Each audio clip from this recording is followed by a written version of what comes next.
Everything. The ice maker on the machine, I almost fell over when the first time I heard it. It was like, what is that?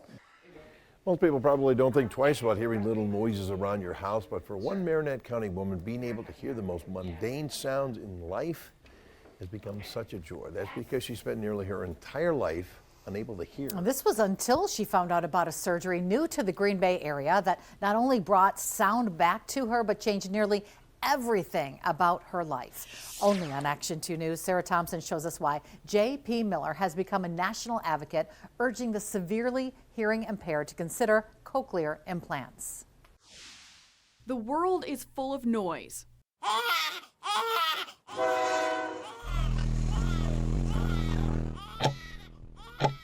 To most of us, it's just part of everyday life until you can't hear it. I couldn't use the phone. I couldn't listen to music. The last time J.P. Miller could hear well without a hearing device, John F. Kennedy was president. For the progress of all people. I think I had my first hearing aid when I was in 2nd grade and my second hearing aid in 5th grade, and then I just had to keep getting the most powerful ones they made. Before long, hearing aids didn't work either. To cope with her degenerative hearing loss, JP learned to read lips. I'm sitting in bars, sometimes I would be watching somebody across the bar and going, oh, that's the worst pickup line I've ever seen in my life. If I was in the other room, I'd have to come into the room, get in front of her so she could read lips, and that was the only way you could communicate. Despite those struggles, JP and her husband, Tom Winters, learned to get by. But crowds and noisy places were overwhelming. And after a while, I think you get so tired from trying to understand what people were saying and amid all the noise. So it's exhausting. When JP's audiologist told her cochlear implant surgery was now being performed in Green Bay, she decided to at least check it out. So this is what the part looks like that goes under the skin. And there's a very, very small electrode here. JP met with Prevea audiologist Lisa Ambrosius and ear, nose, and throat surgeon Dr. Michael Oldenburg, who just completed his 100th cochlear implant surgery in Green Bay. With no ability to understand any words, JP was the perfect candidate. A surgeon surgically implants a little electrode into the inner ear, and that stimulates the nerve directly.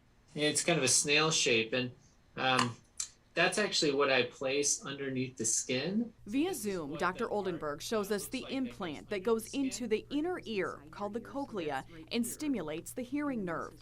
In people with severe hearing loss, the nerve still works. It's usually the cells in the cochlea that don't, so the implant bypasses those.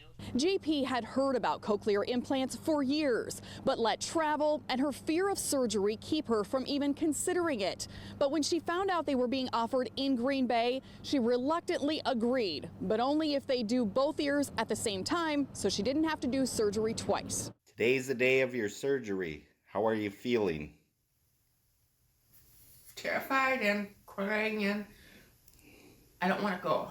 She had to heal for 3 weeks, unable to hear anything before having the implants turned on. So now you're hearing out of both ears, and it probably sounds a little different between the two. The voice sounds very different. But hearing wasn't automatic. The sound that they hear afterwards is not like normal hearing. It's very robotic at first. It was like, what is that noise? The clock.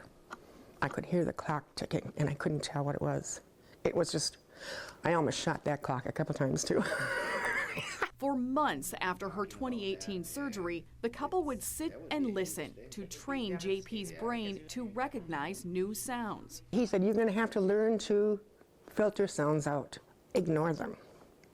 Birds. I walked out here and was like, are birds always that noisy? Part of the difference would be is if you couldn't see more than 10 feet in front of you and you couldn't see color, and you had an operation and now you had 20/20 vision and you could see in full color.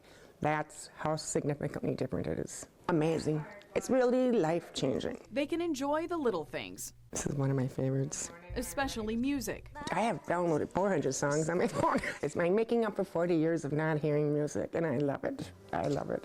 She even loves hearing life's not-so-blissful moments. Well, we were having a little spat, okay, and he walked down the steps, and when he got to the bottom of the steps, he made a comment.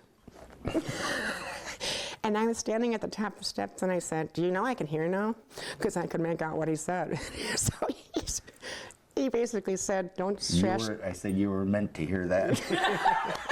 To use the cochlear implants, JP attaches this transmitter behind her ear, which magnetically connects to the receiver under her skin. I have a pretty strong magnet on there. I'm very careful not to stick my head in the dryer. You can see JP is quite the character, and her medical team says her positive attitude played a huge role in her success. She's glad she did it, and now even coaches others to prepare for a different kind of life, telling those terrified of surgery it's worth it not letting another moment tick by without hearing it too. That is actually my mother's clock, which is why I didn't shoot it. So I'm used to it. Sarah Thompson, Action 2 News, Pound. Incredible. Inspiring story. Absolutely. I love it. Great job.